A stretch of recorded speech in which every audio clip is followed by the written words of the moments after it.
Hello and welcome to Our American States, a podcast from the National Conference of State Legislatures. I'm your host, Ed Smith.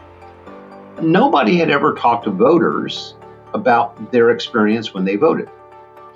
So we thought it was really important for somebody on a systematic manner to talk to voters about their experience on election day and when the things around voting to see what they thought.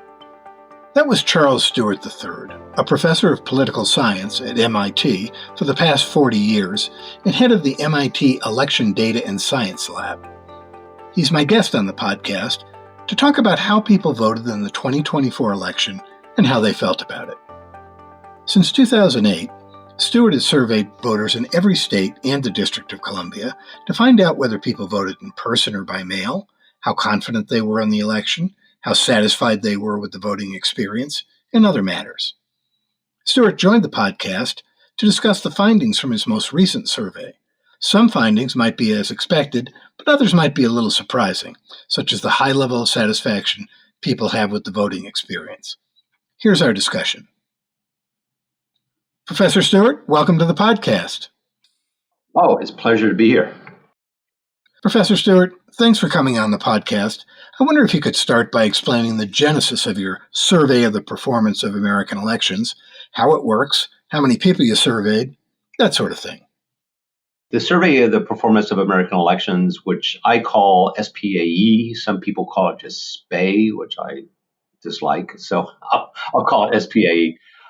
It started in 2008 with some pilot programs before that. But the genesis of it came from conversations we were having in the Voting Technology Project. So this is the Caltech MIT Voting Technology Project, which arose out of the recount in Florida in 2000 and put together ended up in a really interesting interdisciplinary group of social scientists, designers, political scientists, electrical engineers, astrophysicists, all sorts of people looking at elections and across the two campuses for many, many years. In fact, that project continues to this day, but in smaller footprint. One of the things we learned in doing our work was during the aughts, during that decade, there was oftentimes a sense among policymakers in the media, among voters, that reflecting on Florida and the recount and what had happened there, that America really wasn't anything more than a banana republic. Elections were fraught, voters were being abused, were having a horrible time with things. And the thing that occurred to us was that, first of all, we could quantify the degree to which certain problems did exist. For instance, kind of generalized counting up the number of people who might be affected by hanging chads and those sorts of things. But that was a relatively small number. I mean, it was significant when you rolled it up. It could be a couple of million voters in an election. In an election with 120 million voters, though, that's a small percentage. So we could count up those problems. But nobody had ever talked to voters about their experience when they voted. So we thought it was really important for somebody on a systematic manner to talk to voters about their experience on election day and when the things around voting to see what they thought. So that was really the genesis of this. And we received funding from the Pew Charitable Trust, which was in the area in philanthropy at the time. The Jet Foundation, which ended up going under the Bernie Madoff scandal, unfortunately. But we got the check before then. So we did the first SPAE, and that was in 2008. And we've done it in almost every federal election since then. A couple of holes, but pretty much every federal election since 2008. We've structured the survey so that it really emphasizes us being able to compare across states. Because one of the goals, in addition to assessing just the general tone of voters and their experience, was to be able to say something about whether this state was performing better than that state, whether implementing a particular reform in a state would affect the voter experience or turnout and those sorts of things. And so we ended up with a unique design in this space, which is that we don't do a national sample of voters. Rather, we do 51 samples, one for each state plus the District of Columbia, of 200 voters in each state, which allows us to, first of all, 200. Some people think, gee, that's not really big, but it's big enough to do the sort of work we're interested in if we want to compare between states. And then we are able to roll up all of those responses into a national study, if we want to, of 10,200 voters. And that ends up being the largest survey by far of anyone, commercial or academic, looking at election administration and other issues like voter confidence, things that come up around election. That's the long version. The short version is that since every federal election, almost since 2008, we've gone into the field. We've asked 200 voters in every state plus DC about their experience on election day. So this includes literally election day, people who voted by mail, people who voted early in person. We ask a series of questions ranging from how easy was it to find your polling place? Did you have problems when you registered or went to the registration table, when you filled out your ballot, when you used the machine? How good were the polling officials? Those sorts of things. Was the polling place run well? So we ask kind of these questions of kind of quality assurance. And then we ask other questions that are related to voting that aren't core, but give us insights into the voting experience. For instance, we ask voters who didn't vote, well, why didn't you vote? We ask opinions about reform, about police, about fraud. We will add questions that are topical. For instance, the last couple of elections, we've asked voters to give us feedback about what they think election officials are doing to secure the vote. In 2020, we asked in-person voters what sort of precautions they observed when they went to vote in the polls to keep infections down. We've asked about violence in the polls. This time, we've asked about whether people have voter IDs. If they don't have voter IDs, do they have passports or birth certificates or those sorts of things? So that we can address a number of policy issues as well as the experience of voters. And then finally, the thing I would say is that this is a survey that was put together by a bunch of academics. So we also, we paired those attitudinal questions, self-reports about what was happening when they voted, with demographics. We know the state, county, zip code where people lived. And so we can link all of this data to demographic, economic, political context in which voters are voting. That's a lot for your listeners, but I think it's important to say that this is kind of the big, robust survey of voters that can inform the nation, can inform policymakers at a state level, can really be informative about a number of different issues that have to do with election administration. Well, I read the 2022 report, and you're right, it's a lot. I wonder for the 2024 report, if you could talk about what the top line finding is. What's your elevator ride description? The three top lines I would emphasize. One is something we've seen every election, and that is the voter experience was a positive one, overwhelmingly. Regardless of whether you voted in person or whether you voted by mail, when we ask people, for instance, if they had problems filling out their ballot or with a machine, the percentage who say they had a problem is over the order of 1 or 2%. So the percentage of people who say they have problems when they vote is really, really tiny. So this is a long elevator ride. So the experience is good. The second one for 2024 was that, not surprisingly, but we quantified the degree to which voting methods, that mix between voting in person, voting by mail, voting early, voting on election day, it continued to evolve in 2024. We can talk about that later about the details, but some interesting both trends, long-range trends have been reestablished, but there's some short-term interesting things that we can talk about later. But this is an elevator ride. And then finally, there's a matter of trust.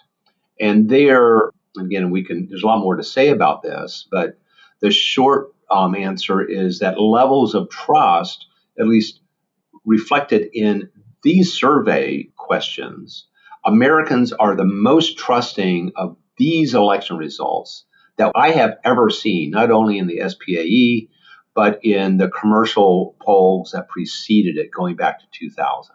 So in one way, you could argue that this 24's voters were the most confident that we have ever seen in the results of a national election. Oh, well, we'll have to dive into that a little more. It's very interesting.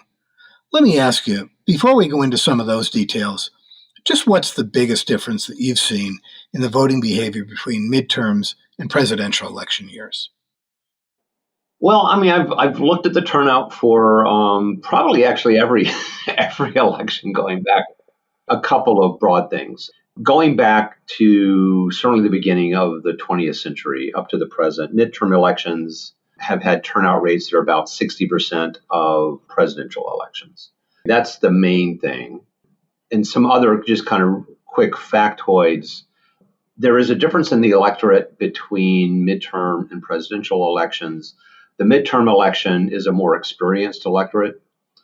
It includes people who vote in every election, kind of not surprisingly. It's generally an older electorate.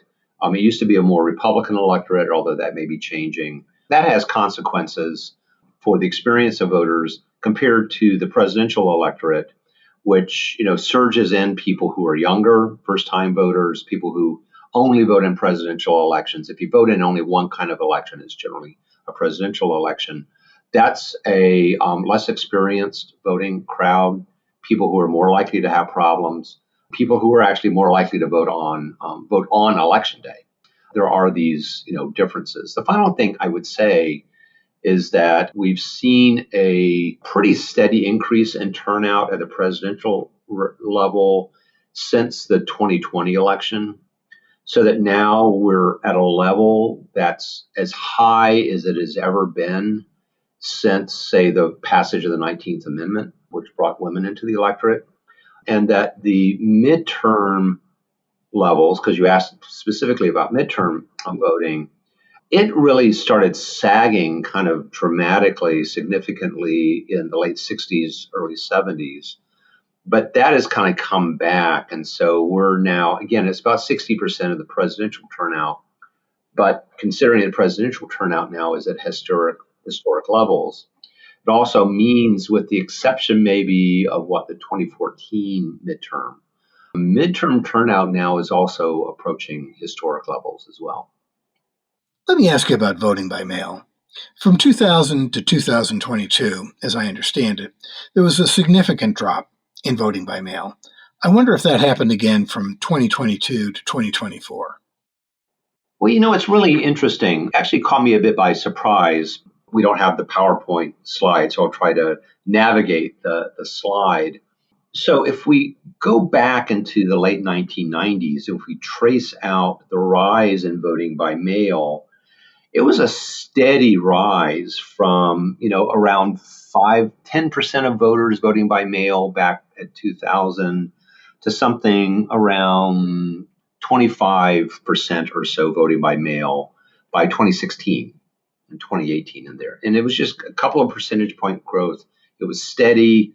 And there's a story to be told there of really kind of organic growth. States one by one are changing their laws to make it easier to vote by mail. A couple then of states then begin to have all vote by mail. I describe it as being organic. And then the 2020 election happened. It created this big shift. And so that for the first time in American history, roughly half of Americans voted by mail. And we know that the story there, which was people were trying to avoid, the big story was people were trying to avoid crowds, and so they wanted to vote by mail. The smaller story was that there was kind of a political story, such that Democratic organizers were pushing Democrats to vote by mail. There was some counter movement among Republicans to discourage people from voting by mail. But on net, it was the Democratic organizers, I think, that had the bigger effect. So a big increase. So then the question is, we're waiting to see what was going to happen in 22. And what happened in 22 is this. If we were to remember, I mentioned this kind of this slow, steady increase from 2000 up until 2018 of voting by mail. Imagine if 2020 had never happened and we just continue that line past 2020 to 2022. Percentage of people voting by mail in 22 is about what we would have expected if the pandemic had never happened. It was just a couple of points above that. 22, there was this crash in voting by mail. What people oftentimes don't recognize is that the big crash happened among Democrats, right? They were the ones who got surged into it, and so they surged away. The interesting thing in 24 is that the percentage of voters voting by mail actually, kind of increased a bit above trend. And there, the increase came among Republicans. And we know that there was a movement among some Republican strategists saying that you can't leave good weapons on the table. And so you just got to use everything that you have. And so that was kind of the wisdom there. And so more Republicans came back to vote by mail. And I think that's what kind of kept the numbers up. But nonetheless, voting on Election Day reestablished itself as the most common way to vote, but now it's kind of neck and neck with voting by mail. And we'll have to see now that it looks like the politics of voting by mail is beginning to settle down a bit. It could very well be that the convenience factor of voting by mail, the strategic advantages that both Republicans and Democratic candidates see in locking down their vote before Election Day will come into focus. We could very well see a slow but gradual rise in voting by mail in 26 and 28. Let me follow up on that about Election Day voting. My understanding is that in-person voting is still the most common way to vote, whether that's on Election Day or at a voting center or something like that beforehand. How did that turn out in 2024? Was it back to 2016 levels? Well, it's actually kind of halfway. So it was about 40% on Election Day from what I've gotten in this survey. It might be updated later on. It was about 40% on Election Day, which in 2022, it was something. So if it was about 40%, it was about 45 or 50% in 22. So there really was actually a drop in Election Day voting compared to 22. It's just that there was more compared to 20. And I think the important thing is that it's no longer a majority. It didn't return to a majority.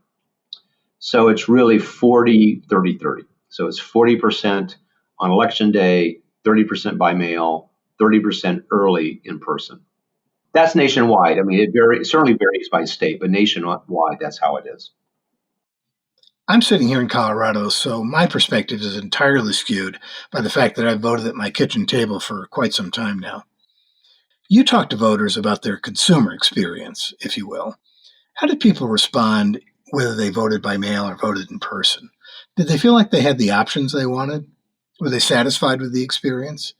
My understanding is pretty much yes from what you said earlier. Yeah, no, as I said earlier, that everything that we ask people about, they're feeling good. The one caveat about that and then one exception. The caveat, of course, is that my guess is that the voters who voted on the hanging dimpled chads in South Florida probably thought they were having a good experience too. And so, we need to always temper the surveys with other metrics of outcomes. And so take this as a starting point, not an ending point. So that's one caveat of that. The contrary point that I'm trying to socialize is that lines were longer in 2024 than they were in 2016. And I like to use this as an opportunity to remind people that after the 2012 election, President Obama, identified as people waiting in line to vote as being a problem. He appointed the Bipartisan Presidential Commission on Election Administration to study that problem and other issues of election administration. The PCEA came back with a benchmark saying that people shouldn't have to wait more than 30 minutes to vote.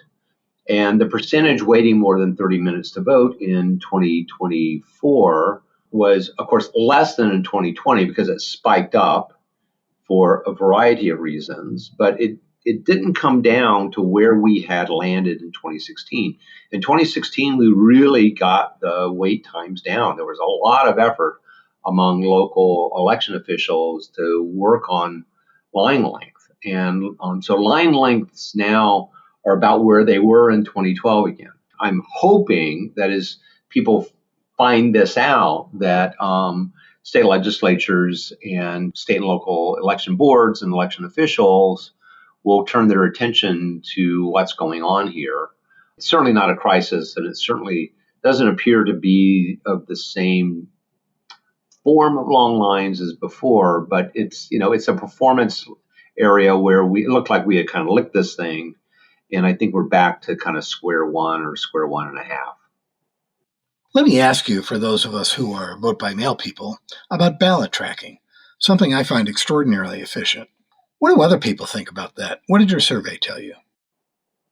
A couple of interesting things. One is it looks like the percentage of people using ballot tracking doubled from 22 to 24, from among those voting by mail, from about 30% to about 60%, which I had to double check to make sure the data were right, and they appear to be right. So a lot of more people using ballot tracking. I think part of that is in the states that have decided to go all vote by mail or have a large number of voters voting by mail, they recognize the importance of the ballot tracking software, websites, et cetera. And so there's just more opportunities for voters to use ballot tracking.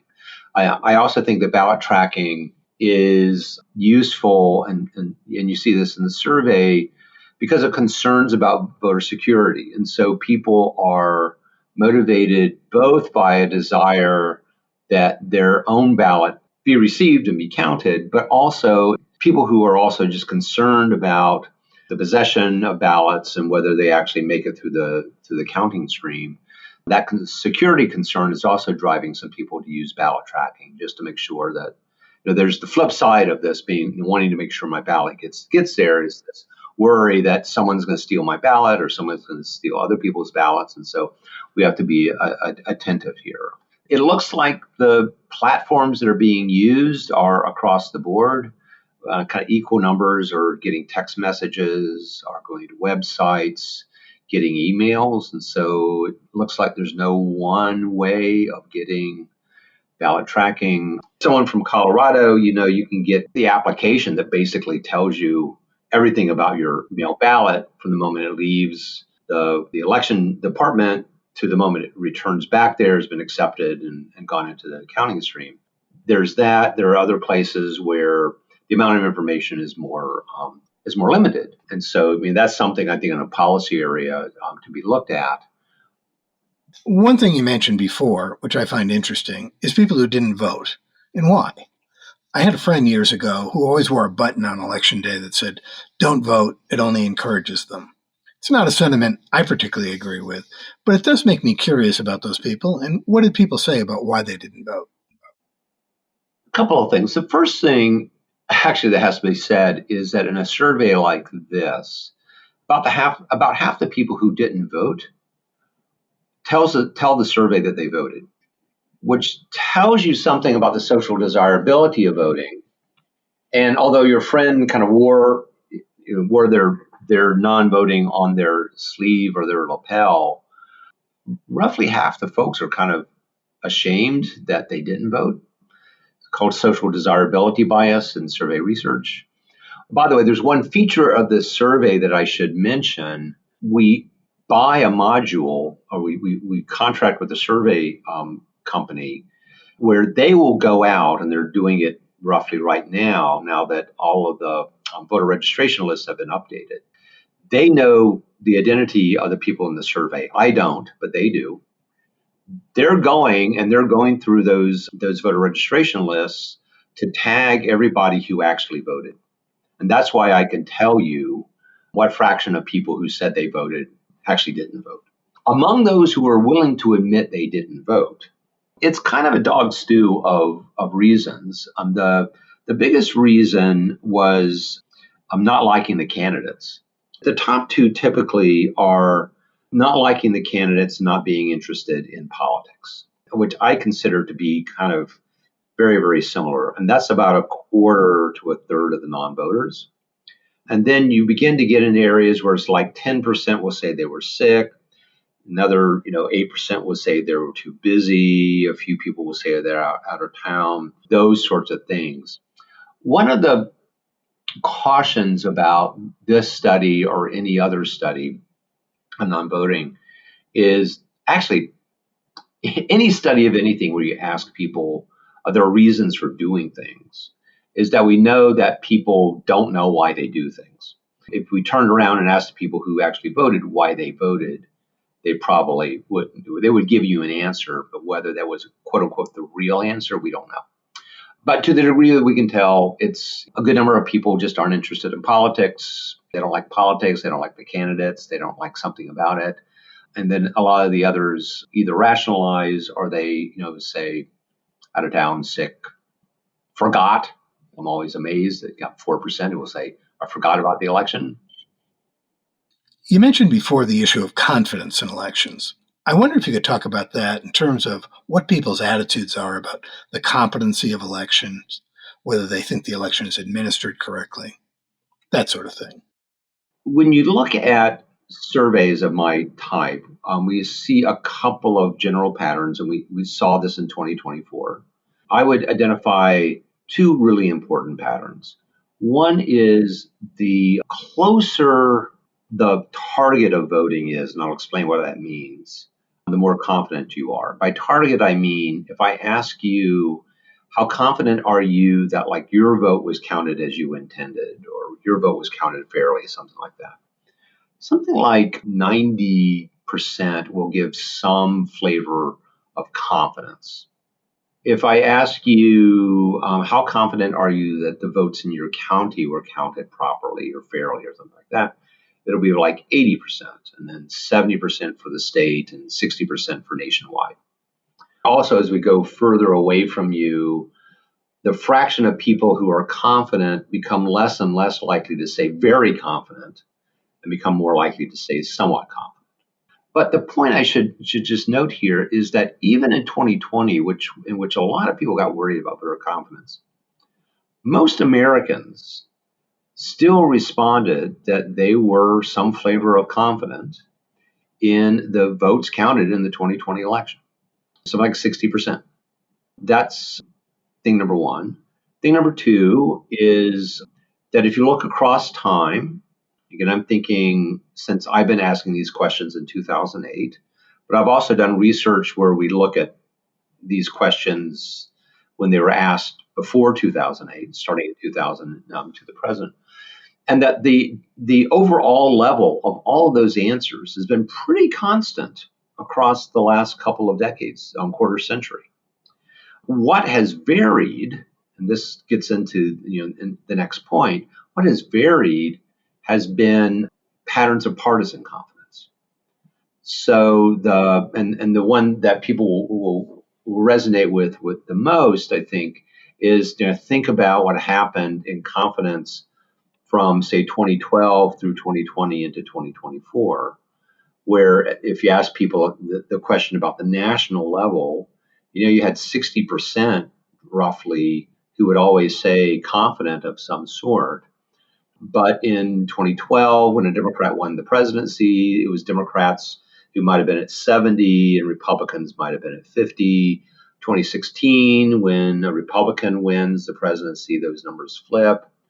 2020, Democratic numbers went up a bit when a Democrat won, but Republican numbers really crashed down to about 30%. So there was a dip in 2020. But because Democratic numbers went up, it wasn't as much of a national dip overall as you might imagine.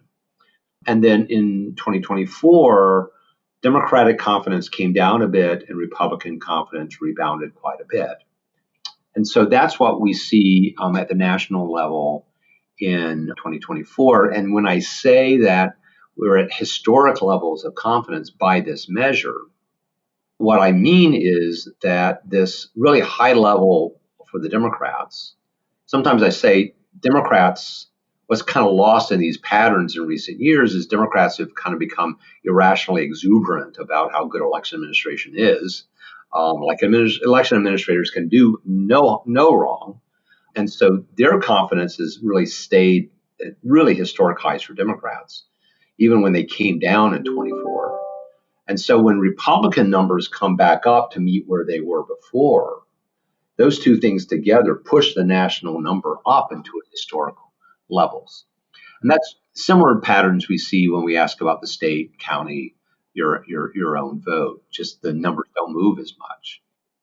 When people say they're not confident, do they think there's fraud or incompetence or voting machines that don't work?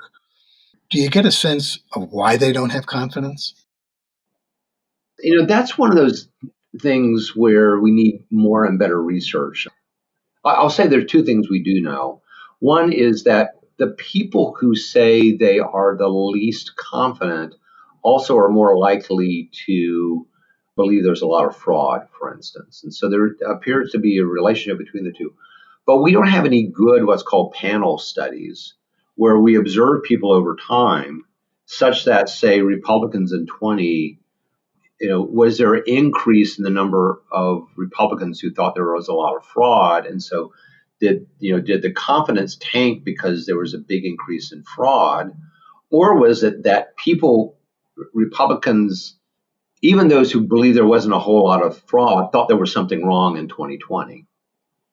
And it actually looks like this latter, and that is to say the percentage of Republicans who believed there was a lot of fraud in 2020 went up a little bit, but didn't go up enough to account for the decline in Republicans becoming less confident. And so my hypothesis, which I needs to be tested, is that in normal times, and let's leave 2020 out of this because I think it's a special case, and quote unquote normal times, there's a mixture of reasons why some people will become less confident.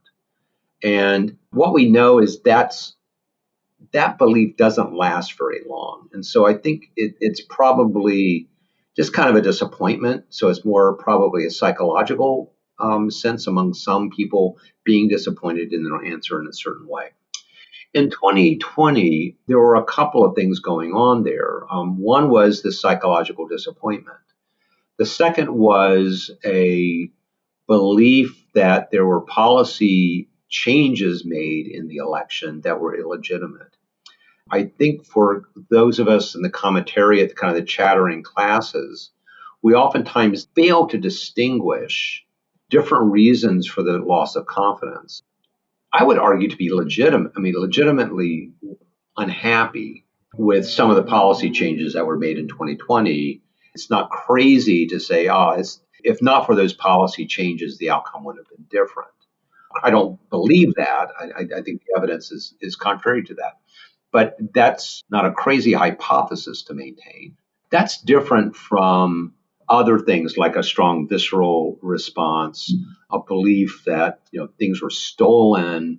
There's a lot of different things that get packed into this lack of confidence. The one thing I will say that for 24, that there are not many people left who think there's outright stealing of votes right now. And more, I think, is kind of the emotional disappointment about your guy losing, which can easily be overcome by your guy winning next time. You spent an awful lot of time studying this, and I wonder, for the legislators listening, do you think there are reforms that are needed in our election administration system, or do you think it's basically solid, maybe needs some tweaks? I start with an answer with a question answering a question like that by turning around and asking, well, what are you trying to accomplish? So, for instance, I get a lot of questions about, well, what can we do to change policy to increase turnout, for instance? Are there reforms that we could do? And my answer is, well, yeah, there's one reform that if you really wanted to goose turnout by 1%, 2%, have election day registration. But it's not going to get you a whole lot of turnout. Anything else that you would propose, it's probably not going to increase turnout. Might be a good thing to do for other reasons, but it's not going to increase turnout. You might be interested in making it more likely or less likely that people will have registration problems on election day. There are best practices there. Something like automatic voter registration, election day registration, other policy things could minimize that. And so there are evidence bases for different reforms. My lab has been collecting the evidence base of that, and we've published on the MIT Election Data and Science Lab website a series of white papers that talk about the relationship between research and policy outcomes, best practices where the evidence and the research is the most solid. My favorite good government ones are really kind of boring things like having a really good auditing regime, post-election auditing regime. Risk limiting audits are the gold standard, but even short of risk limiting audits, having good audits, good practices that results are communicated to the public. There's some evidence there that it increases confidence, but you have to communicate the results to the public. And most states, it looks like, do not communicate the results of their audits to the public. So in that sense, it kind of raises it. This is answering your question by not answering the question. Sometimes there's reforms, but sometimes there's practices that really are as important or even more important. So it's important that you have a robust post-election auditing regime. And that can certainly help you spot when there are problems. But if you want to use post-election auditing to increase confidence in the elections, then you have to inform the public about the results. And like I said, most states aren't doing that. So do that. That's not a reform. It's a change in administrative practice. Do that. As we wrap up, anything else you'd like to share with listeners about the survey or any other thoughts? We are in the midst. This is, the end of January as we're recording this. We're in the midst of beginning to write up the final report. So for 2024, we'll be issuing that, I hope, in another month or so. Encourage people to come to the website for MedSol, my lab, and find the report there. And we'll be publicizing it on the socials and everywhere your reports are sold. And actually, in general, pay attention to what we're doing over at MedSol. We're doing a lot of other research to try to highlight best practices and nonpartisan, fact-driven ideas about improving elections. Professor Stewart, thanks so much for taking the time to do this. I found it fascinating, and I'm sure our listeners did as well. Take care. Thanks. I've been talking with Charles Stewart III, a professor of political science at MIT and head of the MIT Election Data and Science Lab, about the 2024 election. Thanks for listening. You can check out all the podcasts from the National Conference of State Legislatures by searching for NCSL Podcasts wherever you get your podcasts. This podcast, Our American States, dives into some of the most challenging public policy issues facing legislators. On Across the Aisle, host Kelly Griffin tells stories of bipartisanship. Also check out our special series, Building Democracy, on the history of legislatures.